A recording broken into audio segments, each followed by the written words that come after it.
दिल्ली में सबसे महंगी जो जमीन है वो 70% वक्फ बोर्ड के पास है फिलहाल के समय में। लेकिन मुसलमानों का तो मानना ही है ना कि हमारे बड़े पूर्वजों ने जो है जमीन को दान किया है। हाँ भाई, बड़े पूर्वज मैं बताऊं आपसे, सन 1400 ईस्वी से पहले कौन थे पूर्वज हमारे?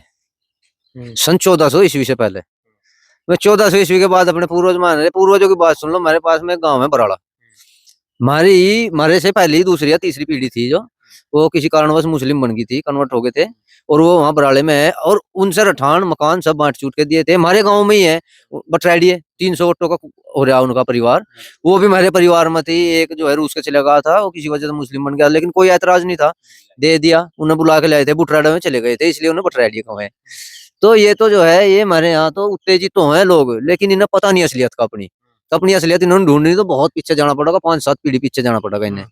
और रही बात वक्फ बोर्ड की, अब मेरे से ये बताओ, ये वक्फ बोर्ड सऊदी अरब में भी है, इराक में भी है, ईरान में है, तुर्की में है, 56 देशों में। मेरे से कोई ऐसा एक पॉइंट बता दो कि कहीं कोई ऐसा बोर्ड हो कि किसी ने धर्म के नाम पर उंगली कर दी कि ये मेरी जमीन है, तो जमीन उसकी हो जाएगी।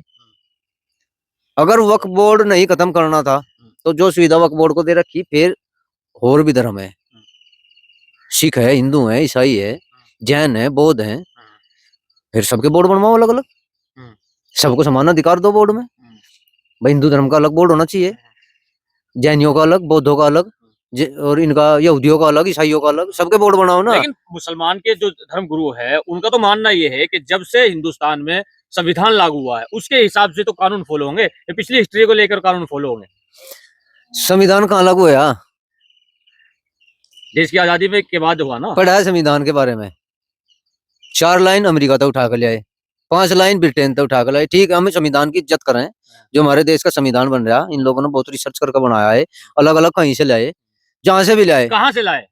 ये जो है हमारा मिश्रित ये सबसे बड़ा लिखित संविधान है हमारे देश का, और इसमें जो है कई मौलिक अधिकार अमेरिका से मिलेंगे आपको, कुछ संशोधन ब्रिटेन से मिलेंगे, संविधान की गाइडलाइन हर कंट्री से मिलेगी। लॉर्ड मैकाले था सन 1834-35 में, उसने जो है भारत की संस्कृति, भारत की विविधता को समाप्त करने के लिए अलग अलग कानून लगाए थे, और 75% संविधान जो हमारा लिखा गया, 75% जो है 1834-35 का जो उस टाइम की कानून व्यवस्था थी, 75% वो है।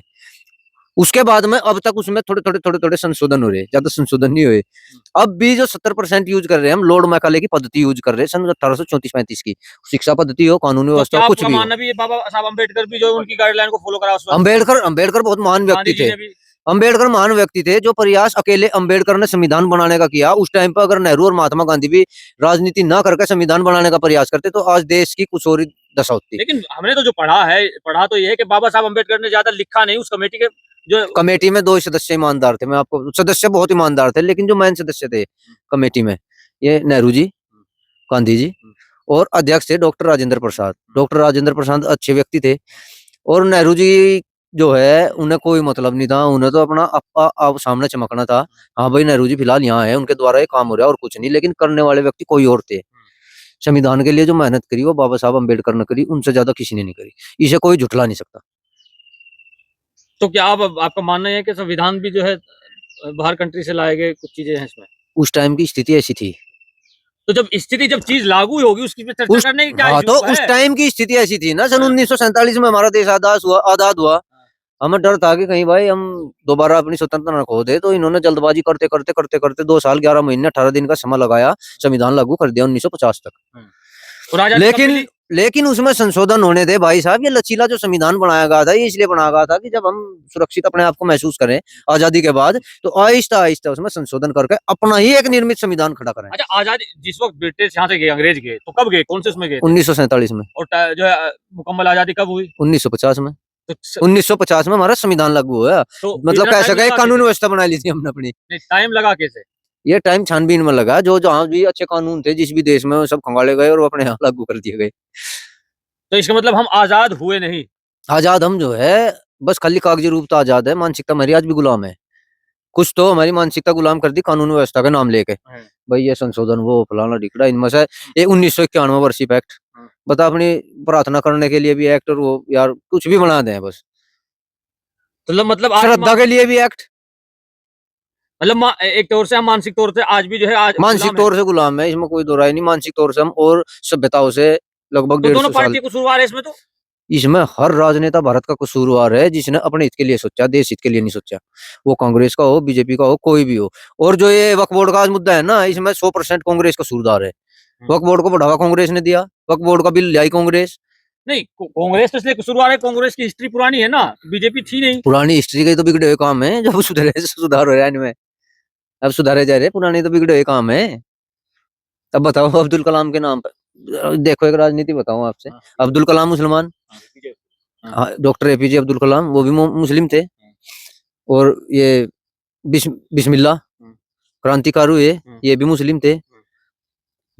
झांसी की रानी के टाइम पे एक खान थे, वो भी मुस्लिम थे।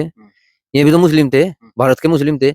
इनके नाम पर कहीं कोई वो बता दो आप, कोई ज्यादा वो बता दो कि भाई इनके नाम पे वो स्मारक, वो वहाँ ये बना दिया, वो यूनिवर्सिटी बना दी, वो बना दिया। क्या लगता है? इसकी वजह है जो बाहरी सल्तनत थी उसने घुसेड़ रखा नहीं हमारी मानसिकता में, गुलामी उसी के नाम पर बन रहे। और कह देंगे कि भाई इसका नाम परिवर्तन करके हम डॉक्टर अब्दुल एपीजे अब्दुल कलाम के नाम पे करेंगे, भड़क जाएंगे, दंगे भड़काएंगे। नहीं, औरंगजेब सही था डॉक्टर एपीजे अब्दुल कलाम से। कहाँ औरंगजेब और कहाँ डॉक्टर एपीजे? जहाँ जो आदमी जमीन के भी नीचे पानी से यात्रा करके अपने स्कूल की पूरी की व्यवस्था, और एक चांदी की चम्मच लेकर पैदा हो रहा और राजपाट कर रहा। एक ने देश को जो है आगे बढ़ाया, दुनिया भर के वैज्ञानिक लोग मानने थे। एक ने जो है खाली बस अपनी धार्मिक नीति अपनाई। तो औरंगजेब की जहां पर कब्र है, जहां पर मजार है, वहां की सरकार ने तो सख्त आदेश जारी कर दिया कि किसी को छेड़ने की जरूरत नहीं है, कानून व्यवस्था बिगाड़ने की जरूरत नहीं है। सरकार तो करेगी, सरकार तो इसलिए करेगी कानून व्यवस्था नहीं बिगड़ने देनी, वरना सरकार पर उंगली आओगी। लेकिन जो है ये चीज बदलनी चाहिए यहाँ से।